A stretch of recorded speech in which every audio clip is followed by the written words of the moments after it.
A shy black Maid left a text by mistake. Then the Millionaire called an emergency meeting. 23 staff members sat in terrified silence, but his gaze never left her, the girl who knew too much. Have you ever been singled out in front of everyone? Hi viewers, kindly tell us where you're watching from and what time it is. Warm welcome to the family. Enjoy the story. She stared at her phone screen in absolute horror. The message meant for her best friend had just been delivered to the one person who could destroy her life. Have you ever sent a message to the wrong person? That moment when your heart stops and you realize there's no taking it back? What if that mistake revealed something that could ruin you? What would you do if your biggest secret was about to be exposed? The grandfather clock chimed midnight as Alana polished the mahogany desk, moonlight streaming through silk curtains onto papers she wasn't supposed to read. Her phone buzzed with what she thought was safety, a private conversation with her best friend back in Atlanta. She'd been cleaning Cole Harrington's study for 3 months now, always careful to stay invisible, follow the rules, keep her head down. The other staff warned her about him. Cold, demanding, never speaks unless spoken to. But tonight felt different. Tonight, she'd found things in his locked drawer that made her skin crawl. Medical files with children's photos, research papers about genetic experiments, and worst of all, family pictures that looked wrong somehow, like the smiles were painted on. Her fingers flew across the phone screen, typing to Maya back home. Girl, you will not believe what I found in this man's desk tonight. These rich people are seriously messed up. There's pictures of kids and some crazy science stuff that looks like something from a horror movie. I think my boss might be some kind of freak. The way he stares at the staff sometimes. It's like he's studying us. I found this leather journal too with names and dates, and I swear I saw my name written in the margin. I'm getting scared, Maya. This job pays too good to be normal. She hit send and immediately felt relief wash over her. Finally, someone to share this burden with. Then her blood turned to ice. The message thread showed Cole Harrington at the top, not Maya best friend. Her thumb had selected the wrong contact. The message meant for her best friend, complete with every damning detail about what she'd found, had gone straight to her boss. At 2:17 a.m., her hands shook as she stared at the delivered notification. There was no taking it back, no explaining it away. She'd just accused her millionaire employer of being a freak and admitted to going through his private papers. She rushed to finish cleaning, her heart pounding so loud she was sure it would wake the entire house. Every shadow looked like coal coming to fire her. Every creak of the old mansion sounded like footsteps approaching. By dawn, she was home in her tiny apartment, pacing and panicking. Her phone stayed silent. Maybe he hadn't seen it yet. Maybe he never checked personal messages. Maybe there was still hope. Then, at exactly 6 a.m., her phone buzzed. Not a call. A text message sent to what looked like every staff member. Emergency meeting. Conference room. Now, her stomach dropped to the floor. She knew exactly what this was about. And when she walked into that chandelier-lit conference room 20 minutes later, watching Cole's cold eyes scan the group before landing on her face, she knew her life was about to change forever. Hit that like button if you've ever made a texting mistake that changed everything. At 6 a.m. sharp, every staff member received the same message. Emergency meeting. Conference room. Now. And when Cole's eyes found hers across that room, she knew her life was about to change forever. 23 staff members sat in terrified silence, but his gaze never left her, the girl who knew too much. Have you ever been singled out in front of everyone? That moment when all eyes are on you and you don't know if you're in trouble or about to get the opportunity of a lifetime. Crystal chandeliers cast dancing shadows across mahogany walls as 23 pairs of eyes turned toward her. The conference room that usually hosted million-dollar deals now felt like a courtroom, and she was the defendant. Cole stood at the head of the table in a perfectly pressed suit that probably cost more than her yearly salary. His dark hair was styled like he'd been awake for hours, not minutes. Those steel-gray eyes that the other maids whispered about seemed to look right through her soul. Ladies and gentlemen, his voice cut through the morning silence like broken glass. We have a security breach. The room tensed. Alana's palms started sweating. Someone on this staff has been accessing private areas without permission, going through personal belongings, violating the trust that this household depends on. Her heart hammered against her ribs. She wanted to run, to disappear, to wake up from this nightmare. But his eyes held her frozen in place. Furthermore, he continued, pacing slowly around the table. This person has been sharing confidential information about this family through electronic communication. A few staff members shifted uncomfortably. The head butler, Marcus, frowned and scanned the room like he was already trying to figure out who the traitor was. Now, Cole's voice dropped lower, more dangerous. I could call the police. I could have this person arrested for invasion of privacy, theft of personal property, and violation of confidentiality agreements. Alana's vision started to blur. This was it. Her life was over. But instead, he said, stopping directly behind her chair, I'm going to give this individual an opportunity to step forward and explain themselves. Privately, she felt the heat from his body as he leaned closer. His cologne, something expensive and masculine, made her pulse quicken despite her terror. Alana, he said quietly, his voice sending unexpected shivers down her spine. You're coming with me. Alone. The room erupted in whispers. 22 pairs of eyes stared at her with mixtures of shock, pity, and curiosity. Some looked relieved it wasn't them. Others looked like they were already planning her funeral. She stood on shaking legs, her cheap uniform suddenly feeling even more out of place in this room full of luxury. Cole's hand touched the small of her back. Not rough, not angry, just firm and commanding. The rest of you are dismissed, he announced. Return to your duties. And remember, discretion is what keeps this household functioning. As the staff filed out, shooting her worried glances, Alana felt like she was walking to her execution. Cole guided her through marble hallways she cleaned 100 times but never really seen. Every painting, every vase, every piece of furniture probably cost more than her family had ever owned. They stopped at a side door she'd never noticed before. Where are you taking me? She finally found her voice. He turned to look at her, and for just a moment, his cold mask slipped. She saw something else in those gray eyes. Not anger, not disgust, but something that looked almost like curiosity. Somewhere we could discuss what you really saw in that drawer, he said, opening the door to reveal a private elevator and why it matters more than you know. The elevator doors closed behind them, sealing them in together. As they climbed in silence, Alana realized she was either about to be fired in the most dramatic way possible or drawn into something she couldn't escape. Have you ever felt like your whole world was about to change and you had no control over it? Drop a comment if you've been in a situation where you didn't know if you were in trouble or about to discover something life-changing. As his Bentley pulled away from the mansion, she finally found her voice. Where are you taking me? His response made her blood run cold. Somewhere we can discuss what you really saw in that drawer and why it matters more than you know. The penthouse elevator climbed 40 floors in silence. Enough time for her to realize she was either about to be fired or drawn into something she couldn't escape.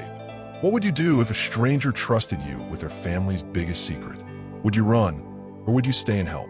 Floor-to-ceiling windows framed Manhattan like a living painting, but she couldn't focus on the view.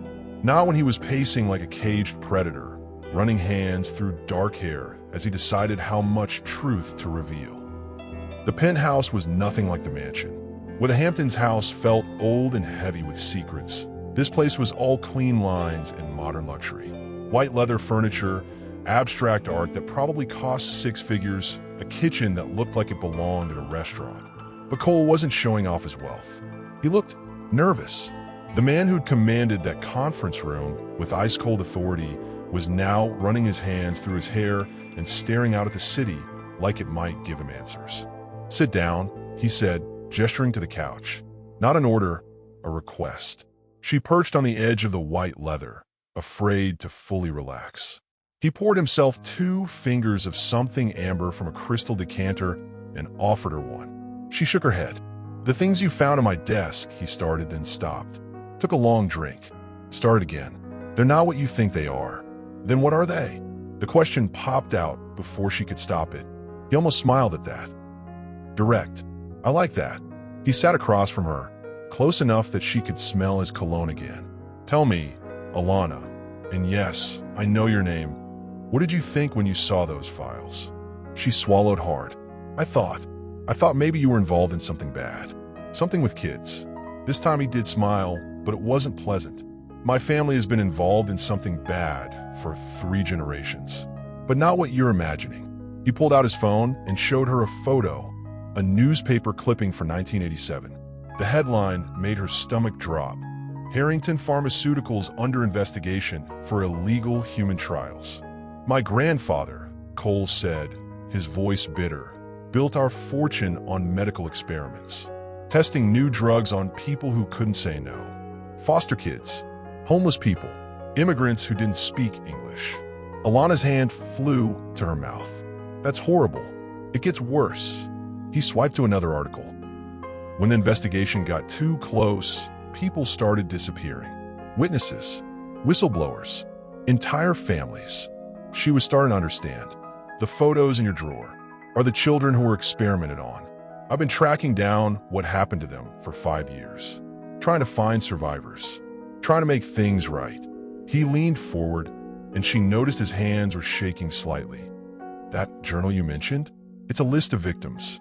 And yes, your name was in the margin because I've been researching every person who works in my house. I had to make sure none of you were connected to the families my grandfather destroyed. The room felt like it was spinning. Why are you telling me this? Because, he said, and his gray eyes locked with hers. Your message last night? You described details that only someone from one of those victim families would recognize. The way you knew exactly what to look for, what seemed important.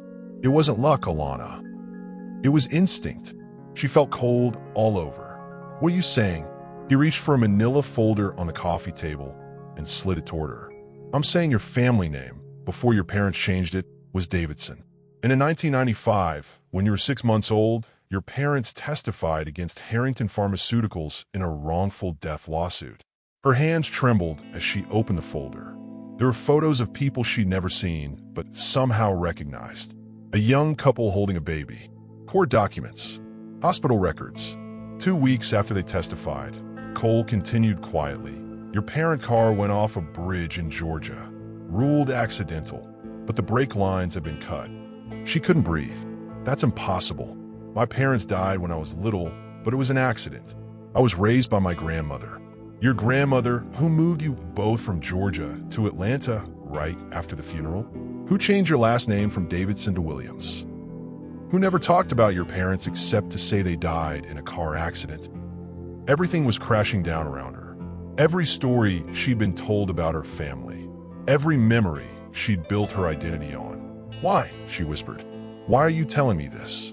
Cole set down his glass and looked at her with something she'd never seen from him before, vulnerability. Because I can't do this alone anymore. I've been trying to expose what my family did, but I don't have all the pieces. I need someone who understands what it feels like to lose everything to the Harrington name. Someone who has as much reason to want justice as I do. She stared at him. This man she thought was cold and heartless. You're not just a millionaire, are you? His laugh was bitter. No, Alana, I'm something much more dangerous, and now you know enough to destroy me, or save me. When was the last time someone trusted you with something that could change both your lives? Share your thoughts about family secrets and the courage it takes to face the truth. When he finished explaining why those items mattered, she sat in stunned silence. Finally, she whispered, You're not just a millionaire, are you? His laugh was bitter. No, Alana, I'm something much more dangerous, and now you know enough to destroy me, or save me. He offered her more money in one sentence than she'd made in her entire life. But the job description made her question everything she thought she knew about herself. Have you ever been offered something that could change your life, but terrified you at the same time? That moment when opportunity and fear collide? Rain lashed against the penthouse windows as he laid out documents that could change her life. The storm outside mirrored the chaos in her mind. Stay safe in her small world, or step into his dangerous one. Here's what I need, Cole said, sliding a contract across the coffee table. I need someone who can go places I can't. Someone who can ask questions without raising suspicion. Someone who understands what we're really fighting for. Alana stared at the paper like it might bite her. What kind of places? Foster homes, community centers, places where the victims' families might have ended up. I've hired private investigators, but they're outsiders. People don't trust them with the real stories. He stood up and walked to the window, watching lightning split the dark sky. But you grew up in those neighborhoods. You understand what it's like to have nothing, to be invisible to people with power. They'll talk to you. She picked up the contract with trembling fingers. The salary number at the bottom made her dizzy. $200,000 a year. Plus expense. Plus à $50,000 signing bonus. That's more money than my family has seen in. She couldn't even finish the sentence. There's more. He turned back to face her. Full medical coverage for you and your grandmother. Housing allowance. And if we succeed in exposing what my family did, there's a settlement fund that could set you up for life. She couldn't breathe. Why me? Why not hire professionals? Because professionals don't have skin in the game. This isn't just a job for you. It's personal. Your parents died for this. You have every right to see justice done. Her phone buzzed with a text from her grandmother. Baby, the doctor says my heart medicine is getting too expensive.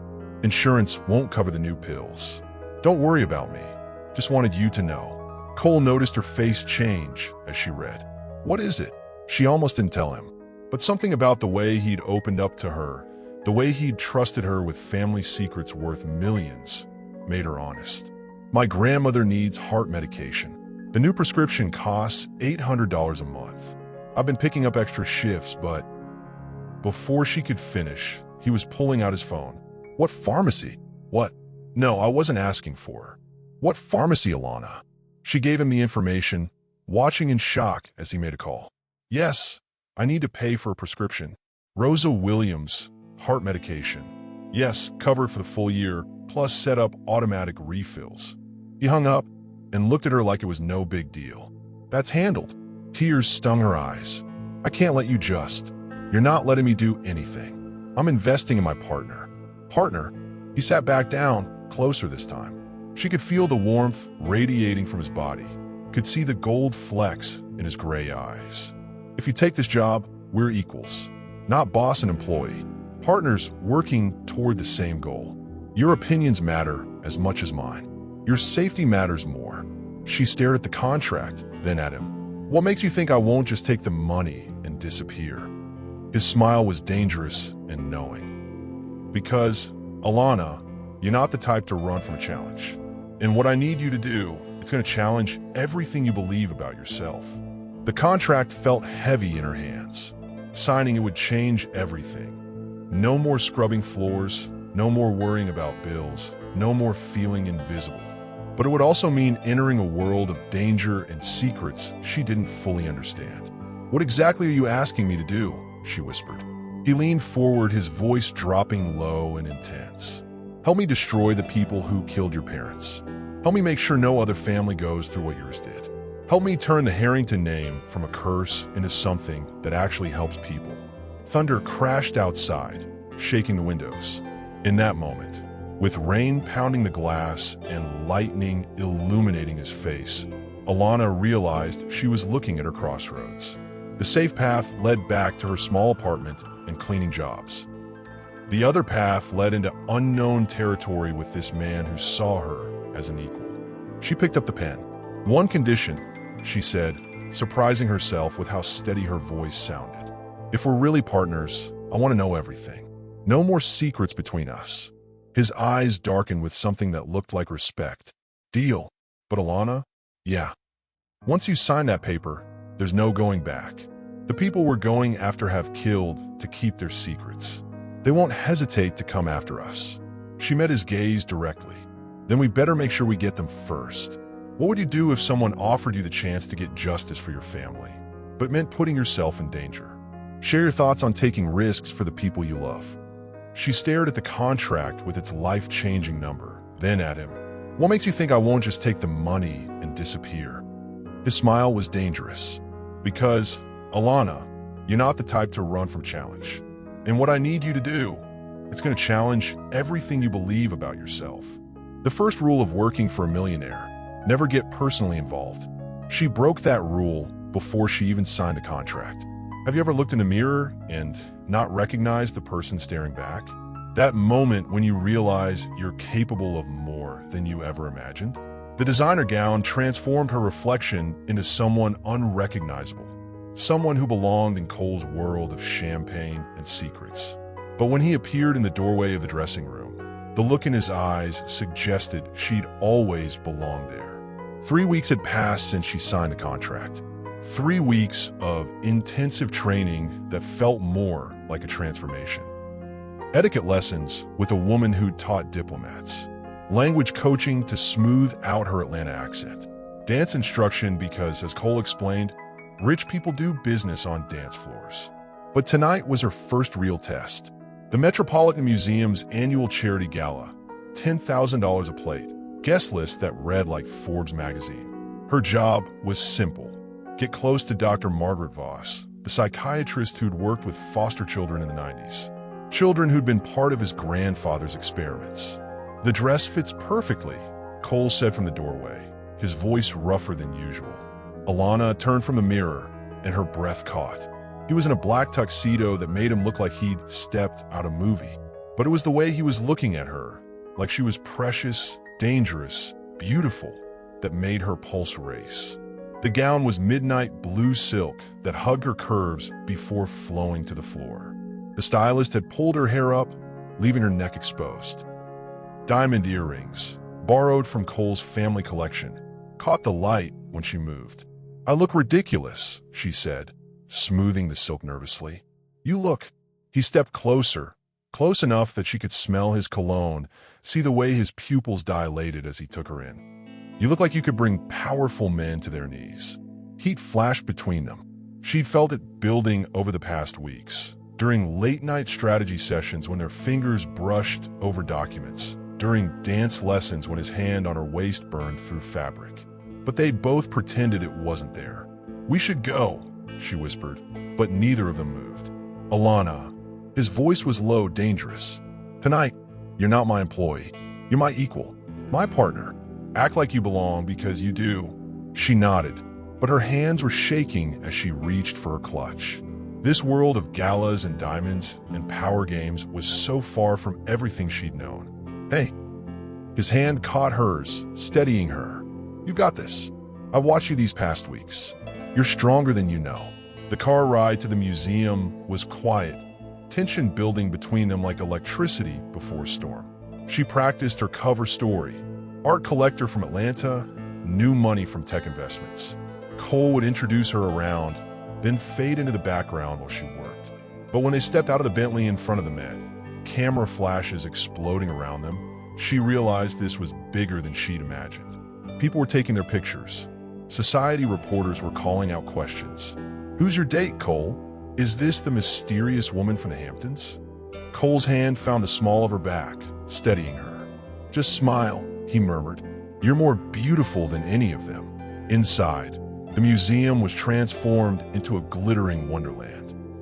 Champagne flowed, diamonds sparkled under crystal chandeliers, and conversations worth billions happened over caviar and small talk. "There she is." Cole nodded toward a silver-haired woman in an emerald gown. "Dr. Voss." She's surrounded by the hospital board. "This is going to be harder than we thought." Alana studied the woman who might have answers about her parents. "Leave it to me." Before Cole could stop her, she was walking across the room with confidence that surprised them both.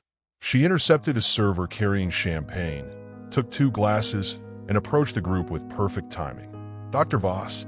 She smiled warmly. "I'm Alana Williams. I was hoping to discuss a possible donation to your children's program." Within minutes, she had Dr. Voss separated from the group, walking toward a quieter corner. The older woman was charmed by her story about wanting to help foster children, having grown up in the system herself. From across the room, Cole watched in amazement. This was the shy maid who'd been terrified to speak up in meetings. Now she was working the room like she'd been born to it. "You know," Dr. Voss said, sipping her champagne, "I've been working with foster children for 30 years. I've seen so much tragedy, but also so much resilience. Are you familiar with the Harrington Foundation's early work with medical research? Alana's pulse quickened, but she kept her voice steady. I've heard some concerning stories about medical experiments. Is that true? Dr. Voss looked around nervously, then leaned closer. There are things that happened in the 90s, things that were covered up. Families who tried to speak out and faced terrible consequences. What kind of consequences? The kind that made people disappear. Before Alana could ask more, Cole appeared at her elbow. Ladies, I hope you don't mind the interruption. Dr. Voss straightened, her openness disappearing behind professional politeness. Mr. Harrington, I didn't realize you were here with Ms. Williams, was it? The tension was immediate. Cole's presence had shut down the conversation just when it was getting interesting. I was just telling Ms. Williams about our foster care programs, Dr. Voss said carefully. How wonderful. Cole's smile was charming but cold. Perhaps we could continue this conversation another time. I need to steal Alana away for the auction. As they walked away, Alana felt frustrated. She'd been making real progress. Why did you interrupt? She whispered. Because she was about to run. You pushed too hard, too fast. I was getting somewhere. They stopped near a marble pillar, hidden from view. The argument that had been building for weeks finally erupted. You don't trust me, she said. You say we're partners, but you still treat me like I need to be managed. That's not true. Then why are you hovering? Why can't you let me do the job you hire me for? He stepped closer, his eyes flashing. Because I can't lose you. The words hung between them, raw and honest. She could see the moment he realized what he'd revealed. Cole, we should dance, he said roughly. People are watching. He led her onto the dance floor, pulling her into his arms as the orchestra played something slow and romantic.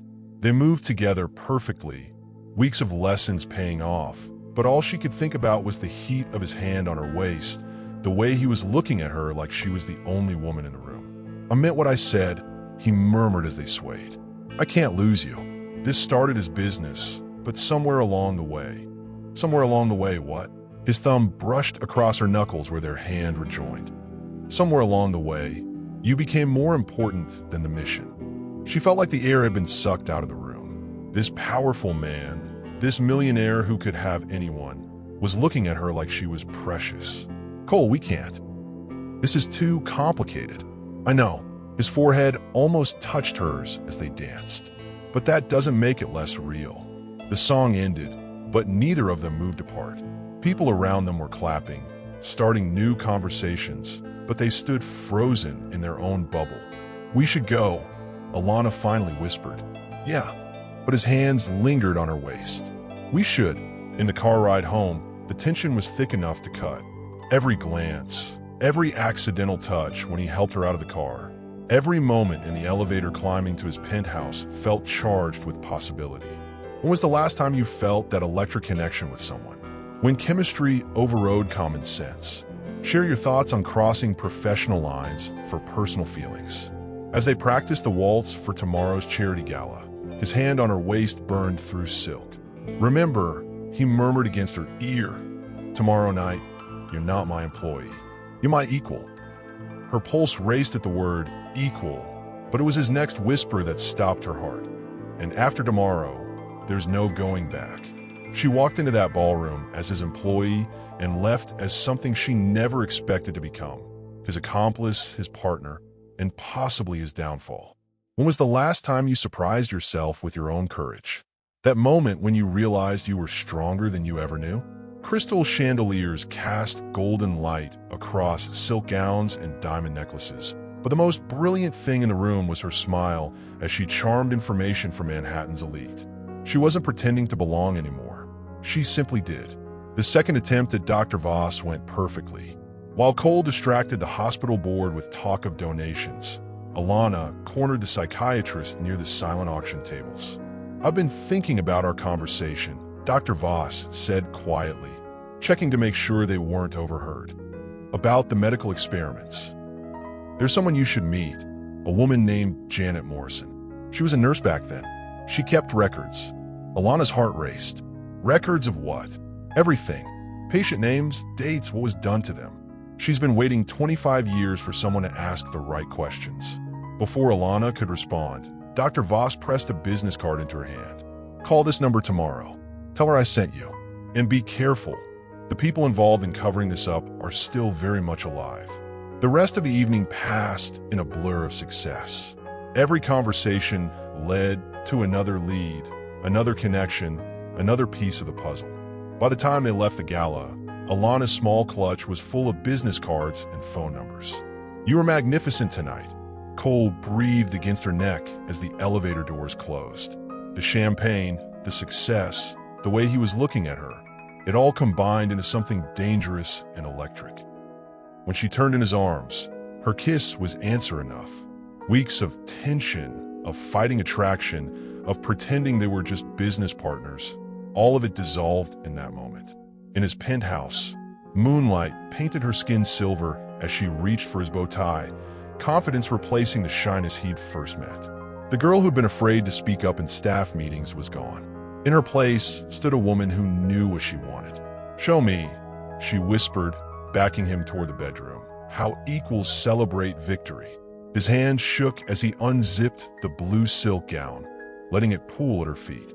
"You're sure?" His voice was rough with want and restraint. "I've never been more sure of anything." What happened next was slow, reverent, perfect. He worshipped her body like she was something precious he'd been searching for his whole life.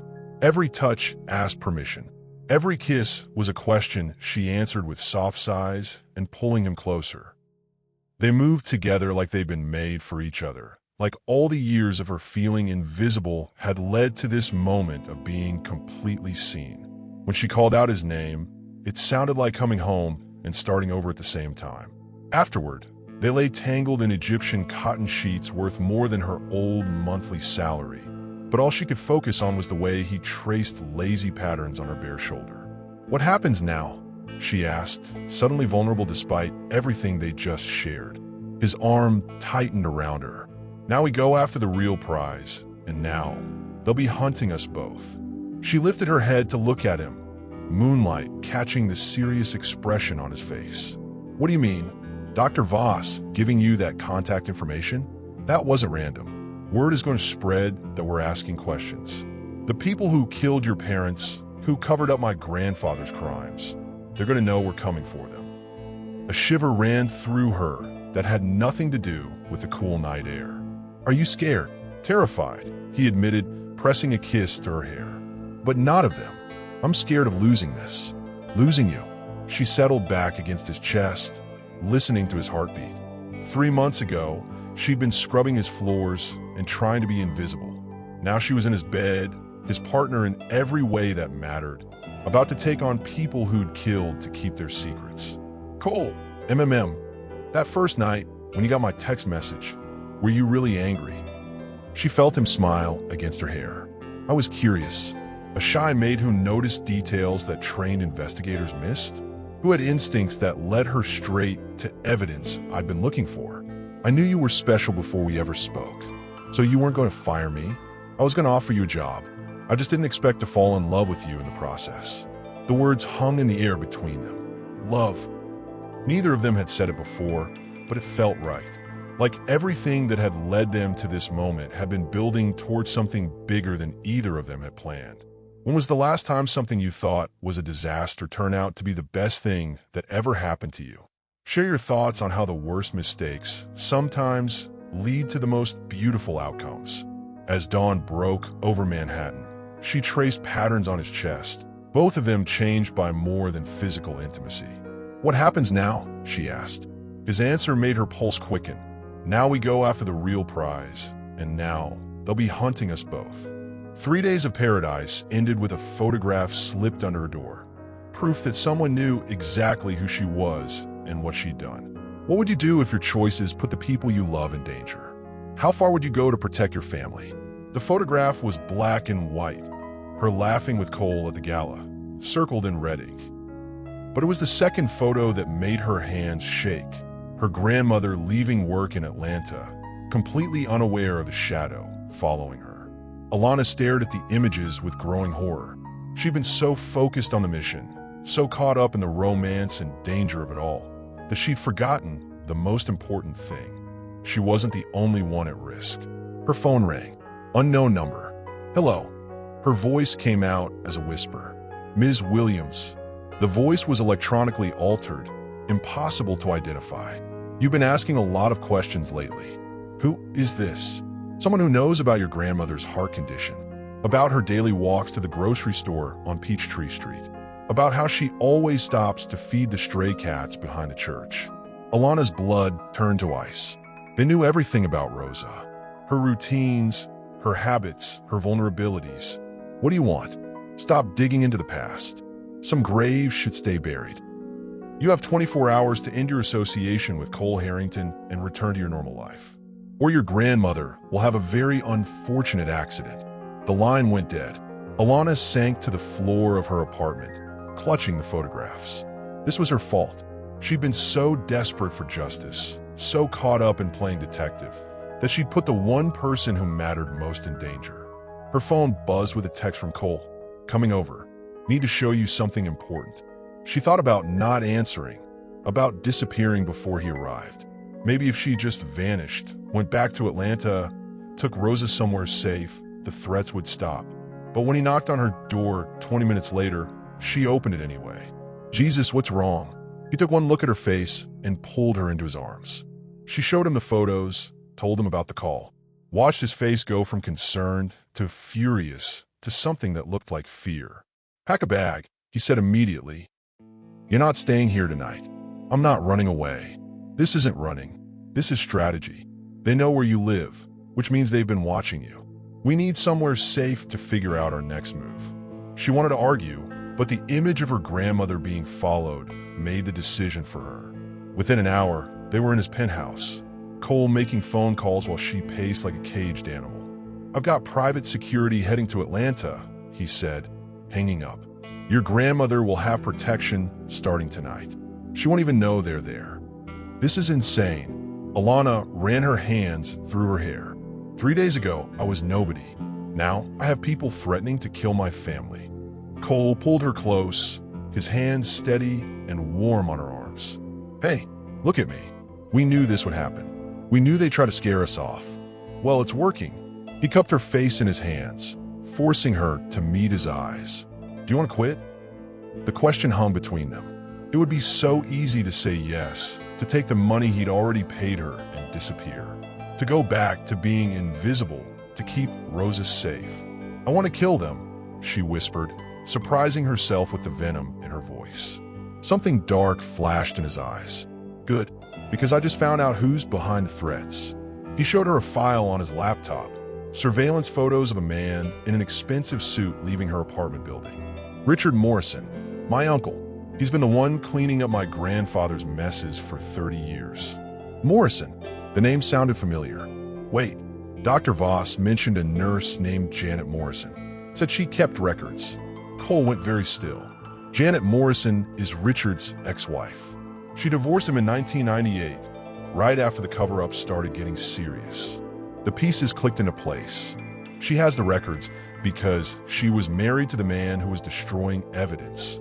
And now she's ready to talk. Cole's smile was dangerous. My uncle made one mistake. He threatened you. Now this isn't just about justice for our families. It's personal. Alana felt something shift inside her. The fear was still there, but underneath it was something stronger. Anger, determination, the same fire that had driven her parents to testify even when they knew it was dangerous. What's our next move? We go to Atlanta. We meet with Janet Morrison, and we get everything she has on my family's crimes. What about the threats?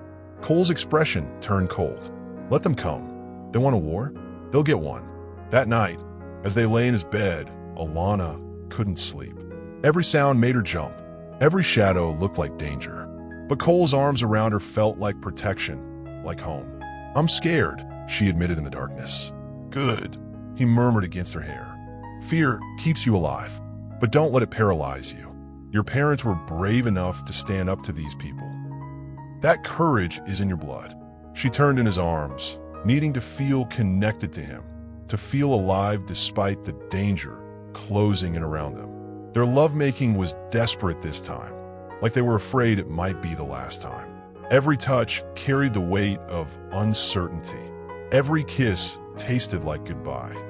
Have you ever been in a situation where doing the right thing put the people you love at risk? How do you choose between justice and safety? When Cole's phone buzzed with the ransom demand, the blood drained from his face. "What is it?" she whispered. He showed her the screen, a photo of her grandmother's house with a simple message: "Bring us the girl, or everyone she loves pays the price." That's when Alana realized the truth. She wasn't just helping Cole anymore. She was the real target. She thought she was helping him solve his family mystery, until she discovered she was the mystery his family had been trying to solve for 23 years. Have you ever learned something about yourself that changed everything you thought you knew? How do you rebuild when your foundation crumbles? The manila envelope contained photos spanning decades: her parents' wedding, her birth certificate, documents that rewrote her entire history. But it was Cole's expression that shattered her world. He'd known all along. They were sitting in his study at the Hamptons' house, the same room where her accidental text had started everything. Janet Morrison had agreed to meet them there, bringing 25 years' worth of evidence in a single briefcase. The woman was smaller than Alana had expected. Mid-60s, gray hair, hands that shook slightly as she opened the case. But her eyes were sharp, alert, full of purpose. "I've been waiting for this day since 1995, Janet said, laying out file after file. "Richard thought divorcing me would keep me quiet. He was wrong. The first photos were medical records, children's faces with their eyes blocked out for privacy, but their suffering clear in every line of their small bodies. Test results showing elevated toxicity levels. Notes in handwriting she didn't recognize describing subjects like they were lab rats instead of human beings.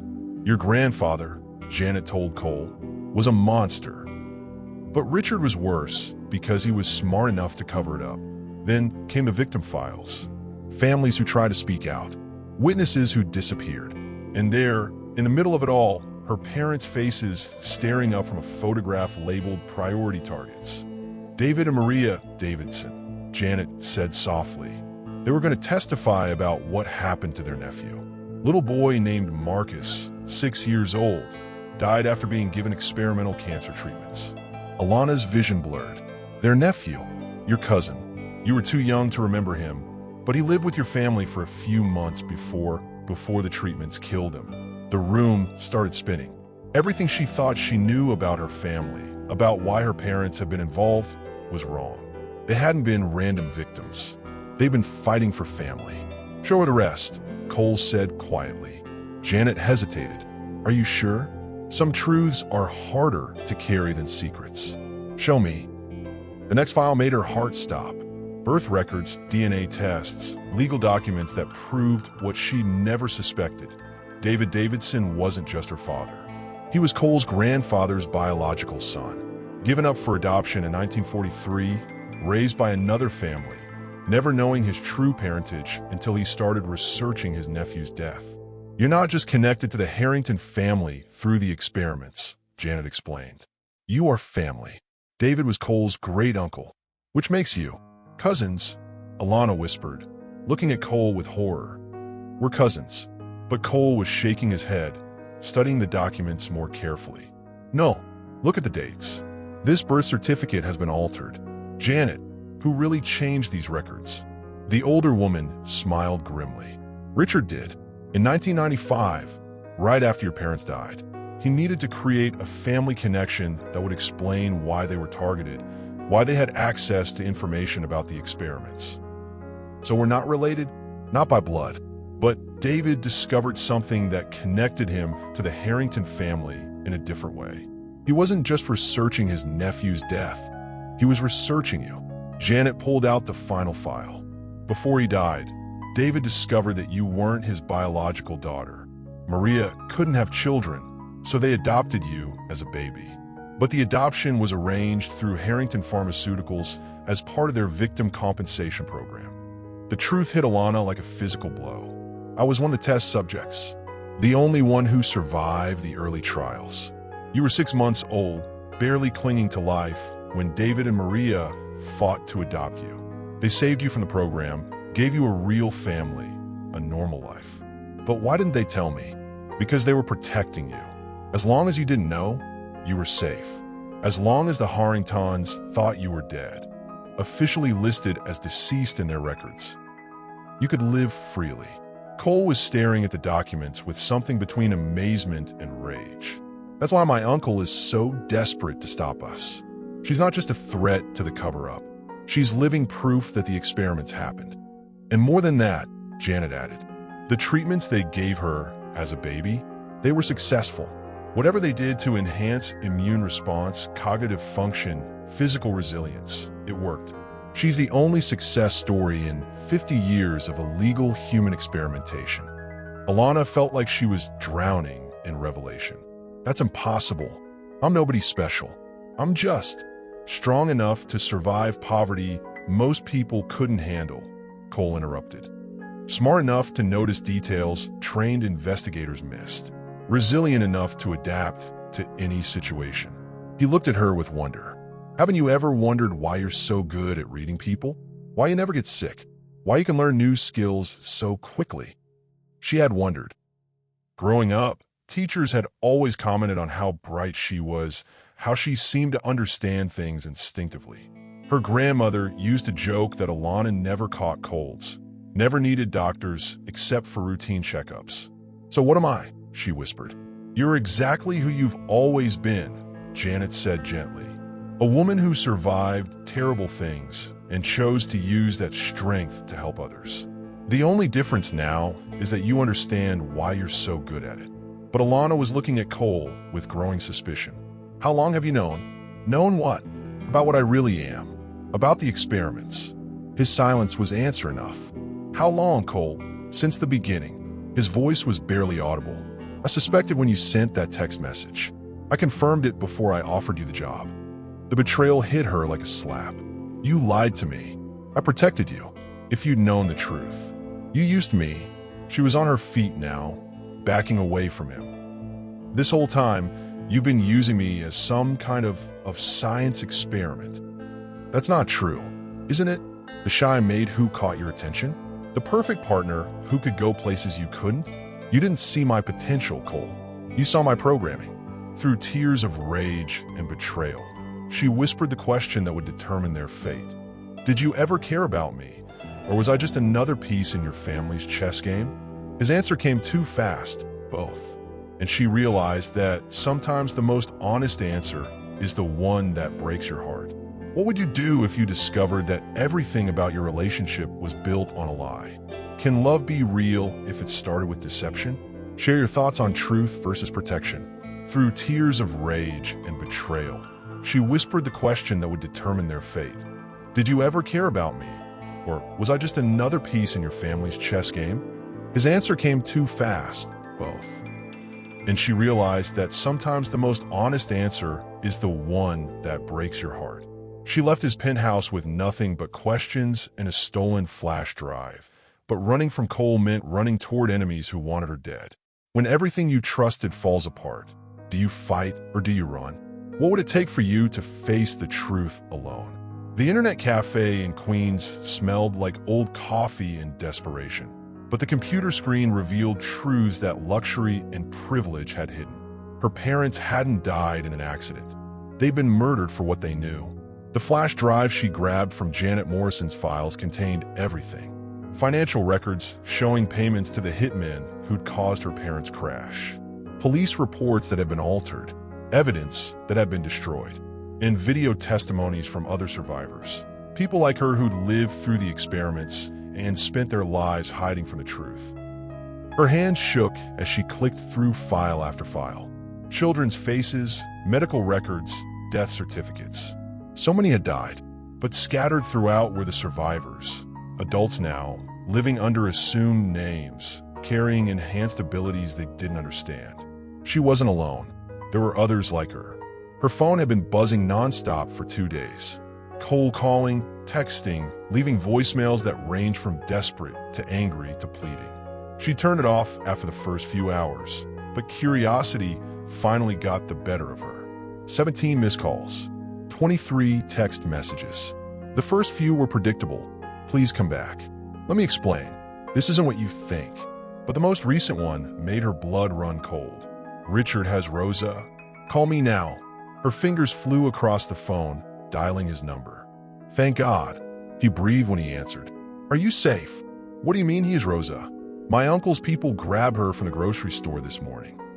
They're using her as leverage to get you to come back. The room started spinning. This was her fault. Everything bad that had happened was because she'd wanted justice, wanted answers, wanted to feel important. What does he want? You, in exchange for your grandmother's safety. But Alana, you can't trust him. Even if you give yourself up, he's not going to let either of you live. So what am I supposed to do? She was crying now, ugly sobs that made it hard to talk. I can't let him hurt her. I have a plan, but I need you to trust me one more time. Trust you. Her laugh was bitter. You lied to me about everything. You knew what I was, you knew why you really wanted me. And you let me think, you let me believe that what we had was real. It is real. His voice was fierce. Yes, I knew about the experiments. Yes, I suspected what you were. But falling in love with you? That was never part of any plan. She wanted to believe him. Despite everything, despite the lies and the manipulation, she wanted to believe that what had happened between them was real. How do I know you're not lying now? Because I'm about to risk everything to save your grandmother. And because I have something that proves Richard has been planning this for years. He texted her an address in Brooklyn. Meet me there in 1 hour. Come alone. And Alana, bring the flash drive. The warehouse district was exactly the kind of place where people disappeared forever. Empty buildings, no witnesses, plenty of space to hide bodies.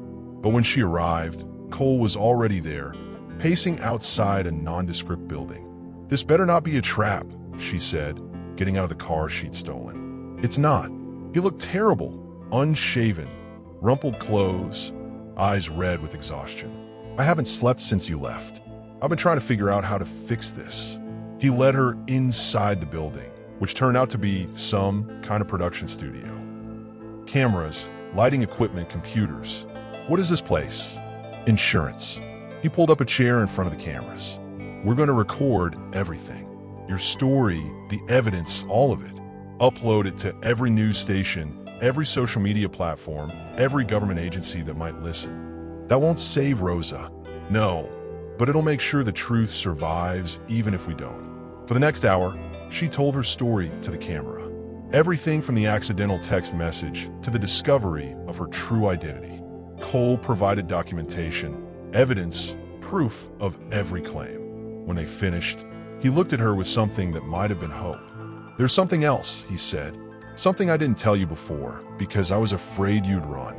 What now? He pulled out his laptop, showed her a file she hadn't seen before. The flash drive contained one final video. A message your father recorded 3 days before he died. Her heart stopped. My father, David Davidson, your adoptive father, the man who saved you from the program and loved you enough to die protecting you. The video was grainy, clearly recorded in secret. But there was her father, younger than she remembered, but with the same kind eyes that had filled her few clear memories. Alana, his voice said from the speakers, if you're watching this, it means they found us. But baby girl, you're stronger than you know, and there's something hidden in Atlanta that can end this forever. She leaned forward, tears streaming down her face. Find a music box in your childhood bedroom. Trust no one. And remember, sometimes the people who hurt us are the only ones who can save us. The video ended. She sat in silence, processing his final message. The music box, she whispered. We have to go to Atlanta. Cole nodded. But first, we upload everything. Make sure the truth gets out, even if Richard's people find us. As they worked to distribute the evidence, Alana found herself watching Cole. Really watching him. The way his hands shook as he typed. The determined set of his jaw. The careful way he kept checking on her, making sure she was okay. Maybe he had lied about knowing her true nature. Maybe he had used her abilities for his own purposes. But the man sitting beside her, risking everything to save her grandmother and expose his own family's crimes. That man was real. Have you ever had to choose between staying angry and moving forward? Between holding on to hurt and accepting help from someone who's wronged you? The flash drive contained one final file, a video message from her father, recorded days before he died. "Alana, if you're watching this, it means they found us. But baby girl, you're stronger than you know, and there's something hidden in Atlanta that can end this forever. Find a music box in your childhood bedroom. Trust no one. And remember, sometimes the people who hurt us are the only ones who can save us." She returned to Atlanta with a millionaire's resources and a dead woman's memories, and discovered that home was where the deepest secrets were buried. Have you ever had to return to your past to understand your future? What would you find if you dug deep enough into your family's secrets? The Victorian house stood exactly as she remembered, peeling paint and broken dreams wrapped in summer heat. But the music box hidden beneath floorboards contained more than melodies. It held evidence worth killing for. Cole had hired the kind of security that made people disappear, but they moved through her old neighborhood like ghosts. Private contractors who blended in, watched from shadows, made sure no one got close enough to cause trouble. Her childhood home looked smaller than she remembered. The front porch where she used to sit with Rosa still sagged in the same places. The garden her grandmother had tended was overgrown now, wild with weeds and memories. "The current owners are in Florida for the month," Cole said, picking the lock with skills she didn't want to ask about. "We have maybe an hour before neighbors start getting curious." Inside, everything was different, but somehow the same. New furniture, fresh paint, but the bones of the house held her history. The kitchen where Rosa had taught her to cook. The living room where they'd watched old movies on Sunday afternoons. Her bedroom was on the second floor, overlooking the backyard where she played as a child.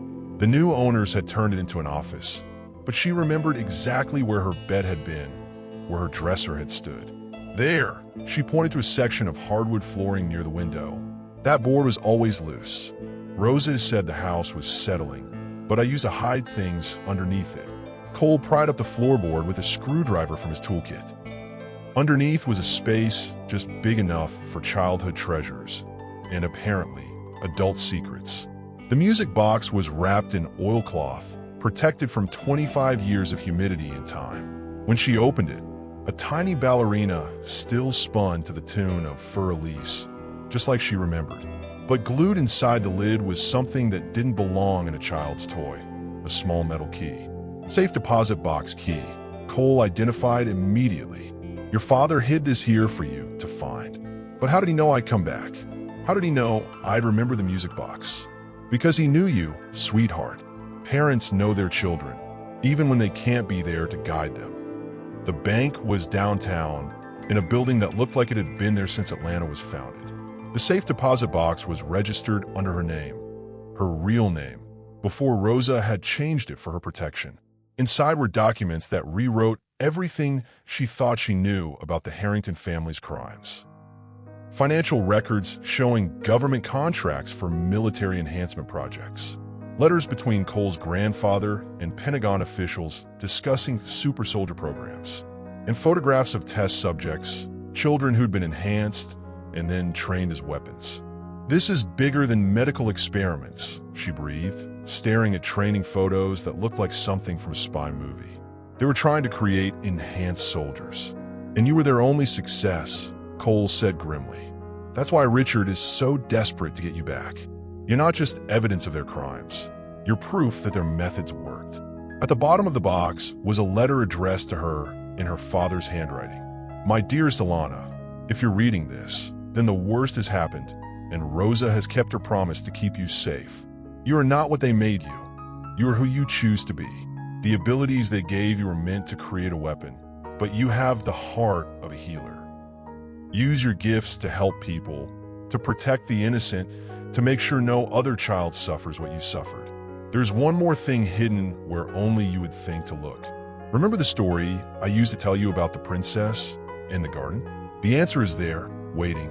I love you more than the stars, baby girl." Dad, tears blurred her vision as she folded the letter carefully.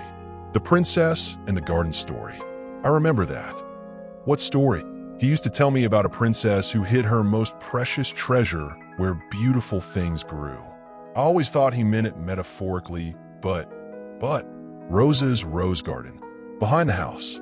There's an old oak tree where I used to play princess. If he hid something there, they drove back to the house as sunset painted Atlanta in shades of gold and pink. The backyard was overgrown, but the oak tree stood exactly where she remembered, its trunk thick enough to hide secrets. Carved into the bark, barely visible after 25 years, were her initials. And beneath them, carefully preserved in a waterproof container, was the final piece of the puzzle. DNA evidence proving that Richard Morrison had been stealing children from hospitals and foster homes for over 30 years. Not just for medical experiments, but for a private military program that sold enhanced soldiers to the highest bidder. "This is it," Cole said, staring at the documentation. "This is what brings down the entire operation." But even as victory seemed within reach, Alana felt a chill that had nothing to do with the evening air. They had the evidence to destroy Richard and expose the truth. But they still didn't have Rosa back, and time was running out. Her phone buzzed with a text from an unknown number. "Midnight. Come alone, or the old woman dies slow." Cole saw her face and immediately grabbed the phone. "Absolutely not. This is obviously a trap." "Of course it's a trap, but it's also the only chance Rosa has. We'll find another way." She took his face in her hands, forcing him to meet her eyes. "Cole, I love you. I love you despite the lies, despite the manipulation, despite everything that's happened between us. But I won't let my grandmother die because we're afraid to take risks." When Cole appeared in her bedroom doorway, travel-worn and desperate, she didn't run. "I followed you," he said simply. "I'll always follow you." Their kiss tasted like forgiveness and promises, and when they made love on her narrow childhood bed, it felt like coming home and starting over simultaneously. Every touch was gentle, reverent, full of the knowledge that tomorrow might bring separation or death.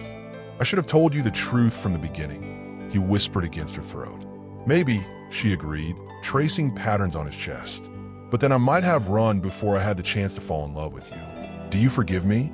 She considered the question seriously. "I forgive you for protecting me. I forgive you for seeing my potential before I did. I even forgive you for falling in love with who I really am instead of who I thought I was. And us? What happens to us after all this is over?" She smiled, feeling lighter than she had in days. "That depends. Are you planning to lie to me about anything else?" "Never again." "Then I guess you're stuck with me." They fell asleep in each other's arms, surrounded by the ghosts of her childhood and the promise of a future they'd have to fight to claim. When did you realize that some mistakes are worth forgiving? That some people are worth the risk of trusting again? Tell me about a time when love was stronger than hurt. As they lay tangled in sheets that smelled like her childhood, Cole's phone lit up with a call that made his face go pale. "We have to go," he said, pulling on clothes. "They found us." But Alana smiled, holding up the evidence that would end everything. "Let them come. This time, we're ready." She walked back into his world, not as his employee or his lover, but as an equal partner ready to destroy the people who murdered her parents. What does justice look like to you? Is it revenge, or is it something deeper? When you have the power to destroy someone, what do you choose? The Harrington Industries boardroom had seen million-dollar deals and corporate wars, but never anything like this. A girl from Atlanta holding evidence that could topple an empire, facing down the men who destroyed her family. Richard Morrison looked exactly like what he was, a killer in an expensive suit. Silver hair, perfectly styled, manicured hands folded calmly on the conference table, smile that never reached his cold blue eyes. He'd aged well on blood money. Beside him sat two other board members who'd been part of the cover-up, their lawyers arranged like shields. But Alana wasn't intimidated. She'd learned something important in the past week. Monsters looked smaller when you stopped running from them. "Ms. Williams." Richard's voice was smooth, cultured, the kind that had probably charmed investors for decades. "I understand you have some concerns about ancient history." "Ancient history?" She laughed, the sound sharp enough to cut glass. "You mean the children you murdered? The families you destroyed? My parents." Cole sat beside her, tense as a coiled spring. This was her show, her moment, but she could feel his readiness to jump in if things went wrong. "I think you're confused about certain events," Richard continued. Medical research in the 1990s wasn't as regulated as it is today. Mistakes were made, but they were legal mistakes. Legal. Alana pulled out the first file, slid it across the polished table. These are financial records showing payments to the men who cut my parents' brake lines. Which part of murder for hire was legal in 1995? For the first time, Richard's smile wavered. The lawyer started whispering urgently. You see, Alana continued, her voice getting stronger with every word. I know what you've been doing for 30 years. Taking children from hospitals, from foster care, from families too poor to fight back. Experimenting on them like lab rats. And when they survived your tests, you sold them to military contractors as enhanced weapons. She pulled out photo after photo, children's faces, training facilities, government contracts. I have DNA evidence linking you directly to 47 missing children. I have recorded testimony from survivors. I have financial records showing payments from the Pentagon for biological assets. Richard's face was turning red. You have nothing. Speculation and conspiracy theories. I have Rosa Williams. The room went dead silent. My grandmother, who you kidnapped to force me here. She's not just an old woman from Atlanta. She used to be Rose Davidson before she changed her name to protect me. And Rose Davidson was a nurse at Atlanta General Hospital in 1994 when you started recruiting test subjects. Alana smiled, enjoying the way Richard's confident mask was cracking. She kept copies of everything. Every child you took. Every family you destroyed. Every death certificate you falsified. For 25 years, she's been waiting for someone to ask the right questions. That's impossible, Richard snarled. We destroyed all the hospital records. You destroyed the official records. But Rosa was smart enough to make copies and hide them where you'd never think to look. With her church in their historical archives, filed under community service projects. Cole leaned forward, speaking for the first time since they'd entered the room. Uncle Richard, did you really think a woman who spent her life protecting children wouldn't document what you were doing to them? Where is she? Alana's voice turned dangerous. Where is my grandmother? Richard's lawyer whispered something urgent in his ear. Whatever it was made him go pale. There's been a misunderstanding, Richard said carefully. Your grandmother is perfectly safe. She's been our guest while we tried to resolve this situation peacefully. Guest? Alana stood up, every enhanced instinct screaming for violence. You kidnapped an 80-year-old woman with a heart condition. We were protecting her from people who might try to use her against you. The lie was so smooth, so practiced, that Alana almost believed it for a second. But then she remembered her father's voice from the video. Trust no one. Here's what's going to happen, she said, her voice deadly calm. You're going to return Rosa to me, unharmed, within the next hour. And then you're going to confess to everything. The experiments, the murders, the cover-ups, all of it. Richard laughed. And why would I do that? Alana pulled out her phone, showed him the screen. Because 30 minutes ago, I uploaded everything to the FBI, the CDC, the Pentagon, and every major news outlet in the country. Right now, federal agents are probably kicking down doors at your research facilities. The color drained from Richard's face. But wait, there's more, Alana continued, borrowing Cole's dangerous smile. I also sent copies to the International Criminal Court, since selling enhanced children as weapons counts as crimes against humanity under international law. One of the lawyers stood up abruptly. We need to leave. Now, sit down, Richard ordered, but his voice had lost its authority. Cole's phone buzzed with a text. He read it, then looked up with satisfaction. The FBI just raided the facility in Maryland. They found Rosa. She's safe. Relief flooded through Alana so intensely she had to sit down. Rosa was alive. Rosa was free. But Richard wasn't finished. You have no idea what you've done. The children we enhanced, the soldiers we created, they're not just weapons. They're the future of human evolution. And you just destroyed 30 years of progress. I destroyed 30 years of horror, Alana corrected. And I'm going to spend the rest of my life making sure nothing like this ever happens again. Richard's mask finally slipped completely. You ungrateful little experiment. We made you into something special, something more than human, and this is how you repay us. You didn't make me into anything, Alana said, standing again. You tried to break me, and when I survived, the people who loved me made me whole. The strength you think comes from your experiments? That comes from having a family worth fighting for. Security guards were entering the room now. Not Richard's people, but federal agents. The game was over. As they led Richard away in handcuffs, he turned back to her. This isn't finished. There are others like you out there, others we enhanced. When they find out what you've done, when they realize you've destroyed their chance at a normal life, they'll come for you. Let them come, Alana said. I'm not running anymore. When was the last time you stood up to someone who had power over you? When you stopped being afraid and started fighting back? Share your thoughts on finding courage when everything is on the line. When the judge read the verdict awarding her controlling interest in Harrington Industries, Cole leaned close. So what now, partner? Her smile was radiant with possibility. Now we build something new. But first, she stood to address the courtroom, and her next words would change both their lives forever. The DNA test results changed everything. She wasn't just Cole's lover or his partner. She was his family, and the rightful heir to everything his relatives had killed to protect. If you discovered you were connected to people who had wronged you, would you choose revenge or reconciliation? What does family really mean? Manhattan courtroom buzzed with reporters and lawyers as she took the witness stand.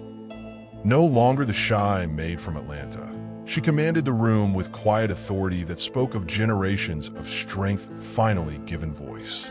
3 months had passed since Richard's arrest. 3 months of investigations, testimonies, and legal battles that had turned her life upside down in the best possible way. The courtroom was packed. Reporters, federal agents, other survivors of the experiments who'd finally found the courage to come forward.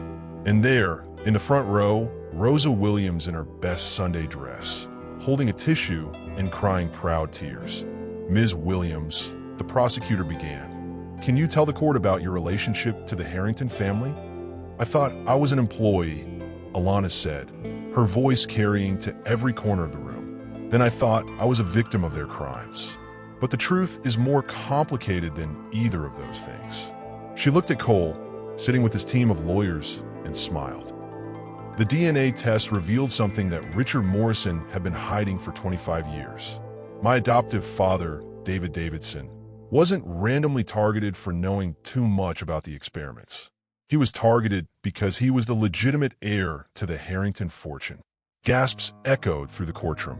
David Davidson was born Daniel Harrington in 1943. He was the eldest son of Marcus Harrington, Cole's grandfather, but he was given up for adoption when Marcus decided he wanted nothing to do with fatherhood. The prosecutor held up a document. And what does this mean for your current situation? It means David Davidson was the rightful owner of Harrington Industries when he was murdered in 1995. And as his legally adopted daughter, I inherited that right. More gasps, louder this time. Cole was grinning like Christmas morning. But there's something else, Alana continued. Something the DNA test revealed that changes everything. She looked directly at the cameras, knowing this moment would be replayed on every news station in the country. I'm not enhanced because of medical experiments. I'm enhanced because it runs in the Harrington bloodline. Marcus Harrington wasn't just a mad scientist trying to create super soldiers. He was trying to replicate abilities that his own family naturally possessed. The courtroom erupted in noise. The judge had to bang his gavel repeatedly to restore order. The experiments were never about creating something new, Alana explained when the room quieted. They were about trying to artificially give other children the gifts that Harrington descendants were born with. That's why I was the only survivor. I already had the genetic markers they were trying to create. When the judge read the final verdict, awarding her controlling interest in Harrington Industries and $500 million in damages, the room exploded in cheers. But all Alana could focus on was Cole's face. Pride, love, and something that looked like relief. Outside the courthouse, reporters swarmed them with questions. Ms. Williams, what do you plan to do with Harrington Industries? Transform it, she said simply. Every dollar that company made from suffering is going to be spent healing the damage they caused. What about the other survivors? Will they receive compensation? Every single person who was harmed by Harrington experiments will be taken care of. Medical care, housing, education, whatever they need to build the lives they should have had. In your relationship with Cole Harrington, Cole stepped forward, slipping his arm around her waist. Ms. Williams is the rightful head of the Harrington family now. I'm just lucky she's keeping me around.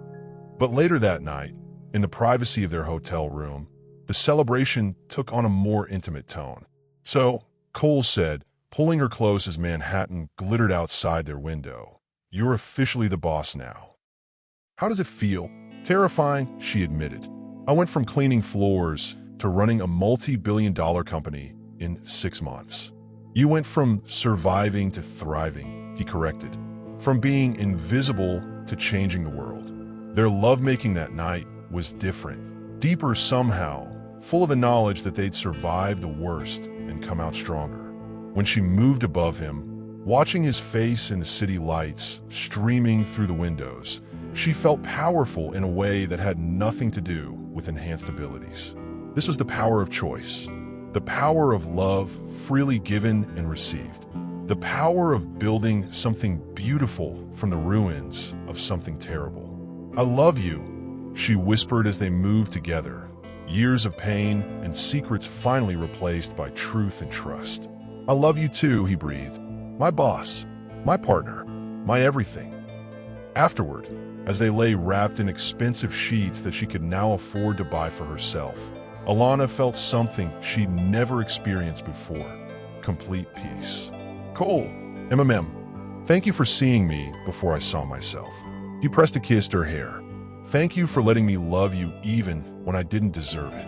"So what happens now?" "Now we build the life we want instead of accepting the life we were given." When you think about overcoming impossible odds, what gives you hope? When everything seems stacked against you, what keeps you fighting? Share your thoughts on turning pain into purpose. As the judge read the verdict awarding her controlling interest in Harrington Industries, Cole leaned close. "So what now, partner?" Her smile was radiant with possibility. "Now we build something new. But first," she stood to address the courtroom, and her next words would change both their lives forever. 1 year later, she stood in the same mansion where she'd once cleaned floors, but now she owned it, and she was about to transform it into something that honored both her parents' memory and her own dreams. What would you do with unexpected power and resources? How would you honor the people who couldn't live to see your success? The mansion's grand ballroom, once host to exclusive galas, now welcomed children from Atlanta and the Hamptons alike.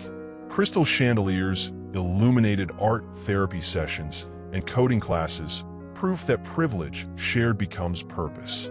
The transformation had taken months of planning, but seeing it come together made every sleepless night worth it. The David and Maria Davidson Center for Enhanced Children. That's what the sign outside read now. "Ms. Williams, we have the final enrollment numbers," said Dr. Sarah Chun, the pediatric psychologist they'd hired to run the program. Alana looked up from the tablet, where she'd been reviewing therapy progress reports. "How many?" 112 children confirmed, ages 6 to 17, all showing enhanced abilities, all from families who thought they were alone in dealing with something they didn't understand. It had taken time to find them. The other survivors of Richard's experiments had children of their own now, and many of those children had inherited enhanced traits. But unlike their parents, these kids wouldn't have to hide, wouldn't have to pretend to be normal, wouldn't have to carry their gifts like secrets. "And the families are comfortable with the program?" Alana asked. "More than comfortable. For most of them, this is the first time they've met other people like them. The parents are crying with relief." Cole appeared in the doorway, wearing jeans and a t-shirt instead of his usual suits. These days, he dressed for board meetings with teenagers instead of corporate executives. "The security team finished their final sweep," he reported. "No threats, no suspicious activity, no one trying to get close to the kids. They'd learned to be careful." Richard Morrison was in federal prison for life, but his warning about other enhanced individuals had proven true. Not everyone was happy about Alana's decision to expose the program and shut down the weapons research. "Good." She stood up, stretching muscles that were sore from moving furniture all morning. "Ready for the opening ceremony?" Outside, the lawn was filled with families. Parents who'd spent years hiding their children's abilities, kids who'd finally found a place where being different was celebrated instead of feared. Rosa sat in the front row, wearing her favorite purple dress and a smile that could power the entire East Coast. Alana approached the podium with butterflies in her stomach. Public speaking had gotten easier over the past year, but this audience was different. These weren't reporters or lawyers or business executives. These are families whose lives she was responsible for now. A year ago, she began, I was cleaning the floors in this mansion, invisible to everyone who lived and worked here. I thought my life was small, my dreams were impossible, and my worth was measured by how quietly I could move through other people's spaces. She found Cole in the crowd. Remember that first night when everything changed. But sometimes the biggest mistakes lead to the most beautiful discoveries. Sometimes what feels like the end of your story is actually the beginning of something you never dared to imagine. The crowd was quiet, listening. Every child here today has abilities that make them special. But what makes you extraordinary isn't your enhanced strength or your perfect memory or your ability to read people's emotions. What makes you extraordinary is your heart, your capacity for kindness, your choice to use your gifts to help others instead of hurt them. She looked at the children scattered across the lawn. Kids who could see in the dark, who could heal faster than normal, who could process information at superhuman speeds. This center exists because your parents and grandparents refused to let bad people win, because they chose to protect you instead of profit from you, because they understood that the most powerful ability any of us possess is love. As she spoke, she felt Cole's presence behind her, steady and reassuring. They'd come so far from that first awkward conversation in his penthouse. Now, they were true partners in every sense, business, personal, building a future together. So welcome to your new home, she concluded. Welcome to a place where being different is a superpower, where your questions will be answered honestly, and where you'll learn that the most important thing you can do with your gifts is share them with the world. The applause was thunderous. But more important than the clapping were the tears on parents' faces, the excited chatter of children finally meeting others like them, the sense of community that had been missing from all their lives. Later, as the sun set over Long Island, Alana and Cole walked through the mansion that had become their life's work. Children were playing in rooms that had once been off-limits to staff. Teenagers were studying in the library where Cole's grandfather had once planned his horrific experiments. Any regrets? Cole asked, slipping his arm around her waist. About transforming your family's legacy from nightmare to dream? Not a chance. They stopped in what had been his grandfather's study, now converted into a memorial room honoring all the victims of the experiments.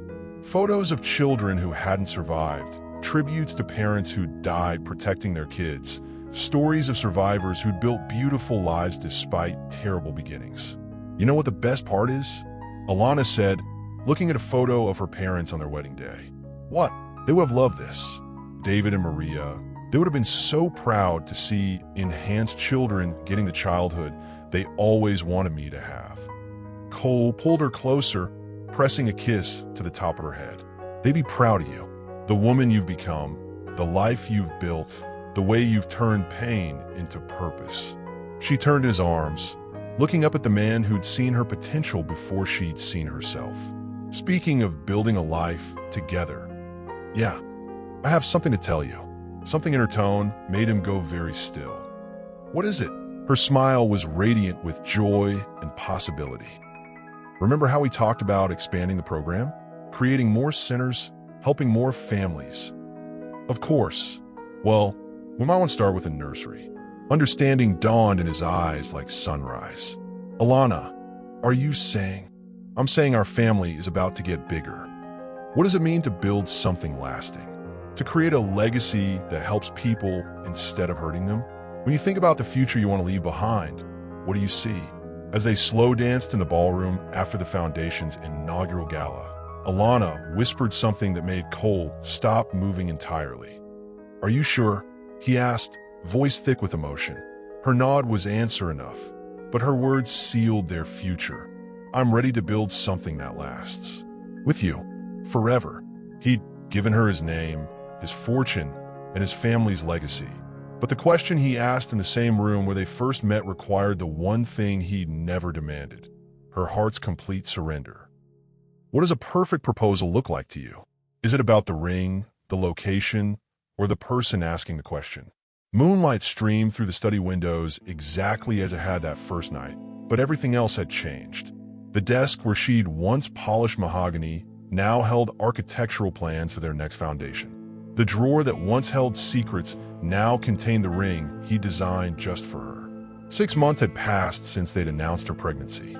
6 months of morning sickness, mood swings, and watching her body change to accommodate the life growing inside her. But also 6 months of Cole treating her like she was made of spun glass, even though she kept reminding him that enhanced healing meant enhanced pregnancy resilience. "You asked me to meet you here," she said, running her hands over her growing belly. In the room where it all started. What? Cole was pacing again, just like he had that first night when he'd revealed his family secrets. But now she could read his tells, the way he ran his hands through his hair when he was nervous, the way his eyes went dark when he was thinking about something important. "Because this room holds our beginning," he said finally. That accidental text message, the moment when your life crashed into mine and changed everything. "Cole, if this is about the baby, you know I'm not going anywhere, right? We're in this together. It's not about the baby." "Well, it is, but not the way you think."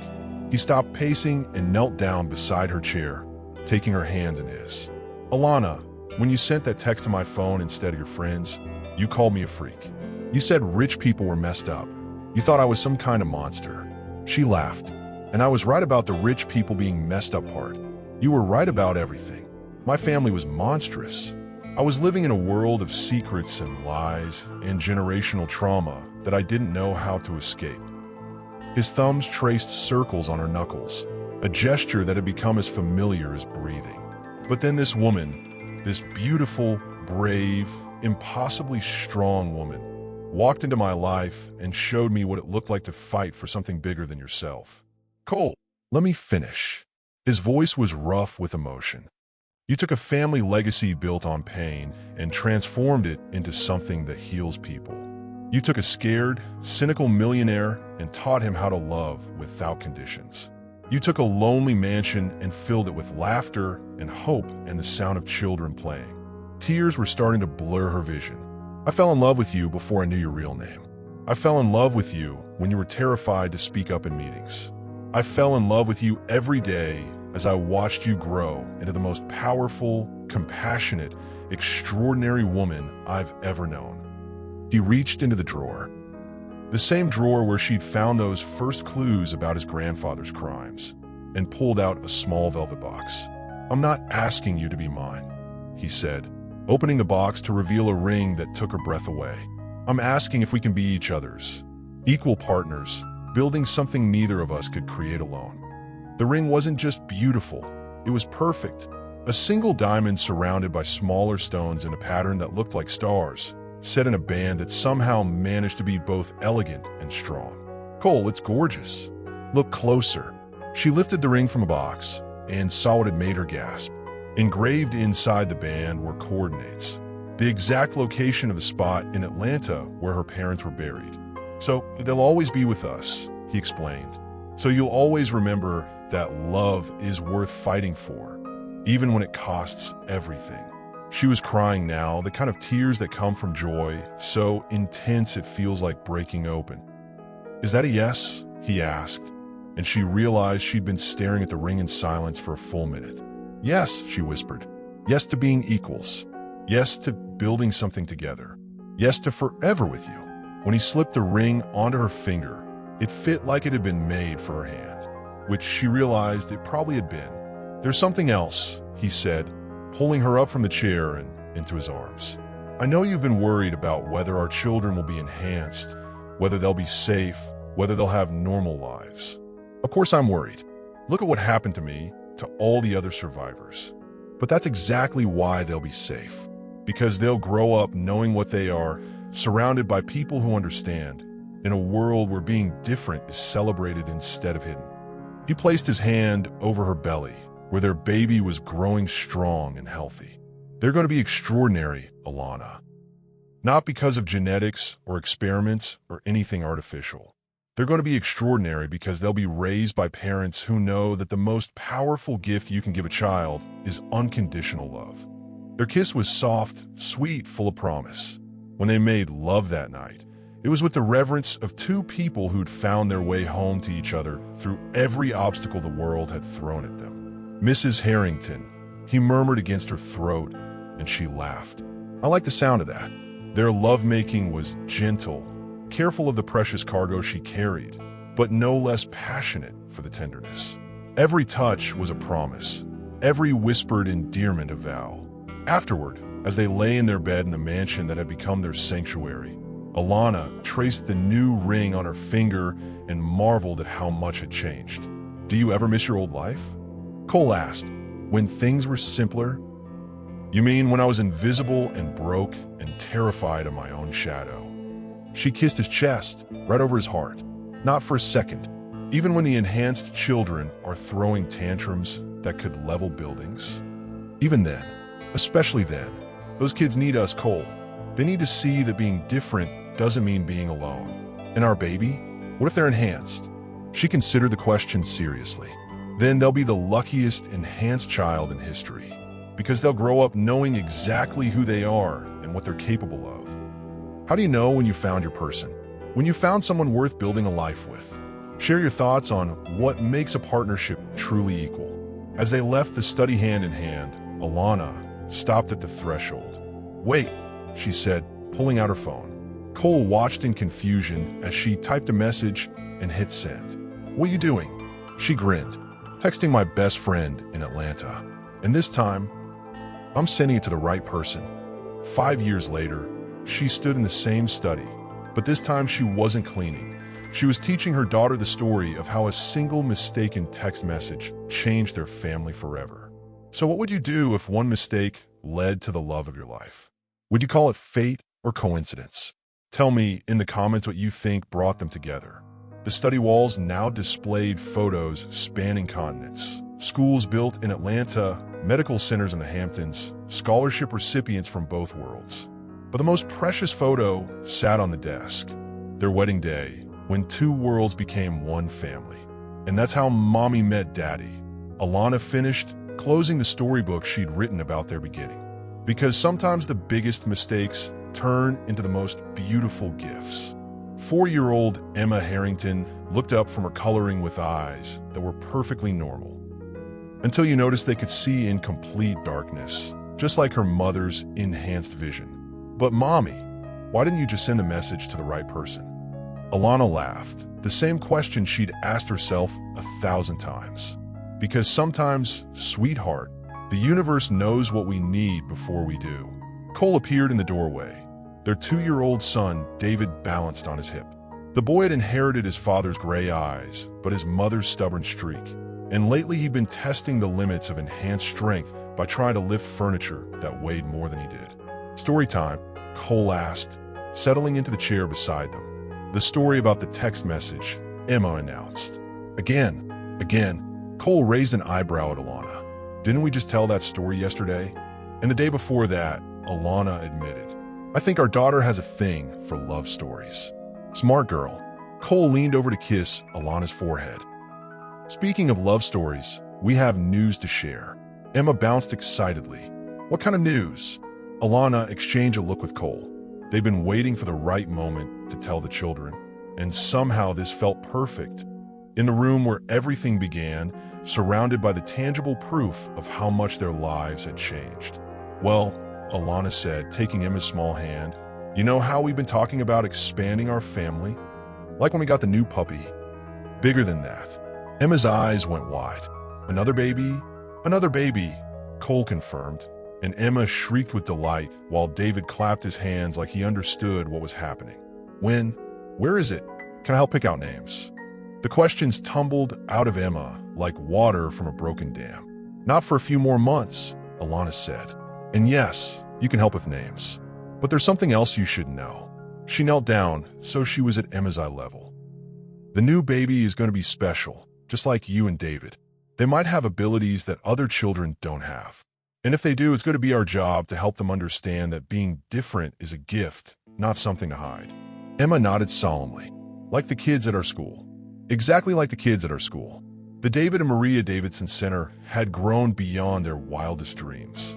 3 campuses now, New York, Atlanta, and Los Angeles, serving over 500 enhanced children and their families. Each center was a testament to what happened when trauma was transformed into purpose. Daddy, Emma tugged on Cole's sleeve. Are you going to tell the baby the story about the text message too?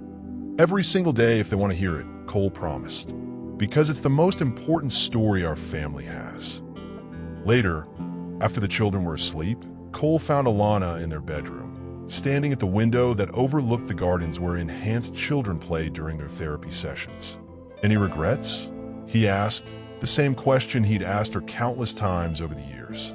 Only that it took an accidental text message for us to find each other, she said, turning into his arms. We could have been doing this for years longer.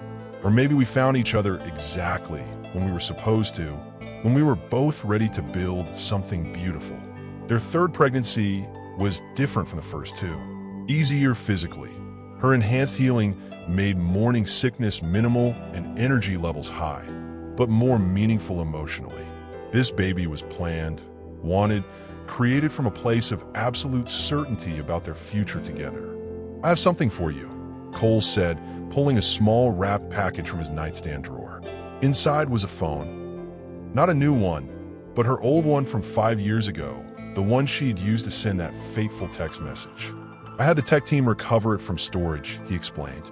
I thought you might want to keep it. She turned the phone over in her hands, remembering that terrified girl who typed out her fears and accidentally sent them to the one person who could help her transform them into strengths. You know what's funny? She said. I spent so many years trying to be invisible, trying not to matter, trying to take up as little space as possible.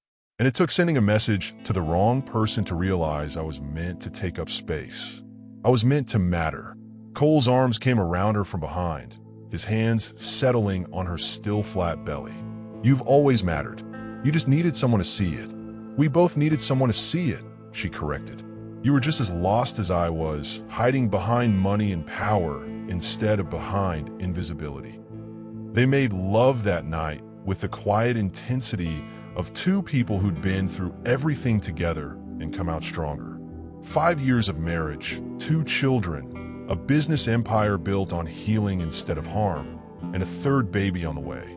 Their life was full in ways neither of them had ever dared to dream. I love you, she whispered as they moved together in the darkness, moonlight painting patterns on their skin just like that first night. I love you too, he breathed. My partner, my equal, my everything. Afterward, as she drifted off to sleep in his arms, Alana thought about the girl she'd been 5 years ago, scared, broke, alone, convinced that her life would always be small. That girl could never have imagined this life, this love, this legacy, but maybe that was the point. Maybe the most beautiful transformations were the ones you never saw coming. Her phone, the new one, buzzed with a text from Maya in Atlanta. Girl, I still can't believe you married a millionaire because of a wrong number. When's the next baby due? We need to plan another shower. Alana smiled, typed back, March. And Maya? It wasn't a wrong number. It was exactly the right message sent to exactly the right person at exactly the right time. Because sometimes what looks like a mistake is actually destiny making its move. If this story of accidental love and intentional choices touched your heart, smash that like button. Subscribe for more stories that prove sometimes our biggest mistakes lead to our greatest blessings. Comment below, what's the best accident that ever happened to you? And remember, the most beautiful love stories often begin with the most unexpected moments.